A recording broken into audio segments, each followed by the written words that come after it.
कभी कभी जिंदगी आपको एक ऐसे मोड़ पर लाकर खड़ा कर देती है जहां जहां मजबूरी में लिए गए फैसले ही आपकी किस्मत लिख देते हैं। आज की कहानी अर्जुन की है। एक ऐसा नौजवान जो एक बिल्कुल सुनसान वीरान से पेट्रोल पंप पर नौकरी करने पहुंचता है। उसे जरा भी अंदाजा नहीं था कि यह सिर्फ एक नौकरी नहीं बल्कि एक ऐसा इम्तिहान है जो उसकी दुनिया को हमेशा हमेशा के लिए बदल कर रख देगा। नौकरी के पहले ही दिन ऑफिस की एक धूल भरी दराज में अर्जुन को एक पुरानी सी डायरी मिलती है। उसके पन्ने अजीब और डरावने नियमों से भरे हुए थे। ये सिर्फ नियम नहीं थे, ये चेतावनियां थी जिन्हें बिना कोई सवाल किए मानना जरूरी था। हर नियम अपने आप में एक पहेली थी और अर्जुन को सच कहूं तो बिल्कुल भी अंदाजा नहीं था कि इन पहेलियों के पीछे कितना खौफनाक सच छिपा हुआ है। उस भयानक सन्नाटे में अर्जुन को बार बार अपने दोस्त भास्कर की बातें याद आ रही थी। भास्कर ने उसे कितनी बार चिताया था, वो जगह बिल्कुल अच्छी नहीं है, मत जा। लेकिन पेट की आग के आगे अर्जुन ने हर डर को नजरअंदाज कर दिया था। उसे क्या पता था कि भास्कर की वो चेतावनी जल्द ही उसकी जिंदगी की सबसे भयानक हकीकत बनने वाली है। और फिर वो पल आ ही गया, उन नियमों का पहला इम्तिहान। अचानक पेट्रोल पंप की लाइटें ऐसे ठिमठिमाने लगीं जैसे किसी अनहोनी का संकेत दे रही हों। और फिर उस घने अंधेरे को चीरती हुई एक गाड़ी ने दस्तक दी। अर्जुन का दिल डर से जोर जोर से धड़कने लगा था। अंधेरे में डूबी एक पुरानी काली कार आकर रुकी। अजीब बात यह थी कि उसकी हेडलाइट्स बंद थीं, मानो वो अंधेरे का ही कोई हिस्सा हो। अर्जुन को फौरन डायरी का नियम याद आया, बिना हेडलाइट वाली गाड़ी को लाइट जलाने के लिए मत कहो। तभी कार के अंदर से एक ऐसी ठंडी बेजान आवाज आई जिसे सुनकर अर्जुन के रोंगटे खड़े हो गए। उस आवाज ने हुक्म दिया, टैंक फुल कर दो। कांपते हाथों से अर्जुन ने वो हुक्म माना। जैसे ही उसने तेल भरना खत्म किया, पैसे देने के लिए कार की खिड़की धीरे धीरे नीचे हुई। अंदर जो नजारा था वो लाइक करें ब्लैक रूम स्टोरी। आपका स्वागत है हमारे चैनल में। अर्जुन की कल्पना से भी कहीं ज्यादा भयानक था। एक ऐसा सच जिसे देखकर उसकी सांसें ही थम गईं। कार के अंदर से एक कंकाल का हाथ बाहर निकला। उन सूखी हड्डियों में कुछ नोट दबे हुए थे और जब अर्जुन ने उन्हें छुआ तो वो बर्फ से भी ज्यादा ठंडे महसूस हुए। डर से कांपते हुए अर्जुन को डायरी का दूसरा नियम याद आया और उसने वो पैसे फौरन उस पुराने जंग लगे कैश बॉक्स में डाल दिए। इस खौफनाक तजुर्बे से उभरने की कोशिश में अर्जुन ऑफिस में भागा, जहां उसकी नजर 1998 के एक पुराने अखबार पर पड़ी और खबर पढ़ते ही उसके पैरों तले जमीन खिसक गई। उसी सड़क पर ठीक रात के 3 बजे एक भयानक हादसा हुआ था और उस हादसे में कोई भी जिंदा नहीं बचा था। अब रात का सबसे भयानक पहर, 3 बजे का खौफ बस कुछ ही पल दूर था। अर्जुन ने खुद को ऑफिस में तो बंद कर लिया था, लेकिन वो इस बात से बिल्कुल अनजान था कि असली दहशत तो अब शुरू होने वाली थी, जब उससे एक ऐसा नियम टूटने वाला था जिससे तोड़ने की सजा शायद मौत से भी बदतर हो सकती थी।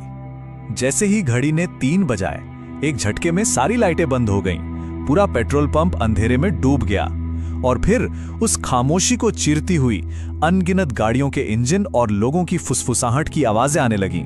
ऐसा लगा जैसे पूरा पेट्रोल पंप अचानक एक अनजान भीड़ से भर गया हो। ऑफिस के अंदर अर्जुन डर और जिज्ञासा के बीच बुरी तरह फंसा हुआ था। डायरी का सबसे जरूरी नियम उसे बाहर देखने से रोक रहा था, लेकिन बाहर का वो अजीब शोर उसे अपनी ओर खींच रहा था। क्या वो हिम्मत करके उस नियम को तोड़ेगा? क्या वो देखेगा कि आखिर इस 3 बजे के खौफ के पीछे का सच क्या है? और आखिर में उसकी जिज्ञासा उसके डर पर हावी हो ही गई।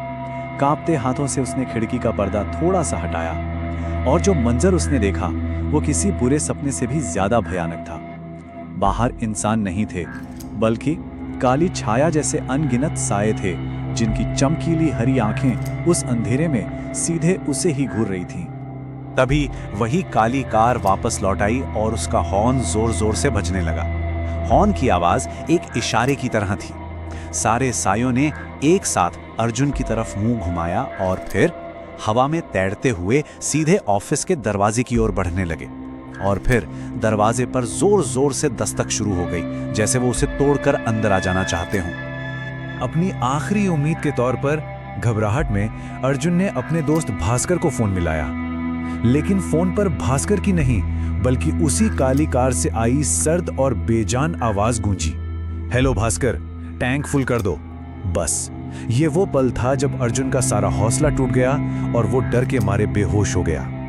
जब अर्जुन की आंख खुली तो रात का खौफ खत्म हो चुका था। सुबह की पहली किरणें दस्तक दे रही थी। सामने उसका बॉस खड़ा था, जिसके चेहरे पर कोई हैरानी नहीं थी। अब वक्त आ गया था कि अर्जुन को उस पेट्रोल पंप और उसके अजीब नियमों के पीछे का खौफनाक सच पता चले। बॉस ने समझाया, सोचो एक टूटी हुई रिकॉर्ड की तरह जो एक ही जगह पर बार बार अटक जाता है। जब किसी की अचानक या दर्दनाक मौत होती है ना, तो उसकी आत्मा भी अपनी जिंदगी के उसी आखिरी पल में हमेशा के लिए फंस जाती है। वो हर रात अपना आखिरी सफर दोहराते हैं, इस बात से पूरी तरह अनजान कि वो अब इस दुनिया में है ही नहीं। मतलब ये पेट्रोल पंप सिर्फ पेट्रोल नहीं बेचता, ये दो दुनियाओं के बीच की एक सरहद है। एक तरफ हमारी दुनिया है जो वक्त के साथ आगे बढ़ती है, और दूसरी तरफ उनकी दुनिया जो अतीत के एक ही पल में हमेशा के लिए ठहर गई है। और वो डायरी के नियम, वो नियम बस एक नाजुक दीवार हैं जो उन्हें उनकी भयानक हकीकत याद दिलाने से रोकते हैं। हर नियम का एक कारण था। उनसे मंजिल पूछना उन्हें याद दिलाता कि उनका सफर अब कभी खत्म नहीं होगा। और 3 बजे खिड़की से बाहर झांककर अर्जुन ने सबसे बड़ा नियम तोड़ दिया। उसने उन्हें यह एहसास दिला दिया कि वो मरे हुए हैं और वो जिंदा है, और इसीलिए उन सभी आत्माओं का दुख गुस्से में बदल गया और उन्होंने उस पर हमला कर दिया। लेकिन अगले दिन अर्जुन को काउंटर पर एक पुरानी कार की चाबी मिली। बॉस ने समझाया कि ये एक तोहफा है, शायद तुम्हारी वजह से, बॉस ने कहा। उन भटकी हुई आत्माओं में से किसी एक ने अपनी मौत की हकीकत को स्वीकार कर लिया है और उसे आखिरकार मुक्ति मिल गई है। ये चाबी उसी का खामोश धन्यवाद है। इतनी भयानक रात के बाद कोई भी यही सोचेगा कि अर्जुन उस पेट्रोल पंप की तरफ दोबारा देखेगा भी नहीं। लेकिन कभी-कभी कुछ खौफनाक अनुभव भी हमें बदल देते हैं। अर्जुन ने एक ऐसा फैसला लिया जिसने ना सिर्फ उसके दोस्त भास्कर को बल्कि शायद हमें भी हैरान कर दिया। भास्कर ने उसे रोकने की हर मुमकिन कोशिश की, लेकिन उस खौफनाक रात को दोबारा जीने के खतरे के बावजूद अर्जुन का फैसला अटल था। वो उस पेट्रोल पंप पर वापस जा रहा था। सवाल ये था कि अब उसे वहां वापस क्या खींच रहा था। जाते जाते उसने भास्कर से सिर्फ इतना कहा, कुछ इंतजार कभी खत्म नहीं होते, मुझे आज भी इंतजार करना पड़ेगा।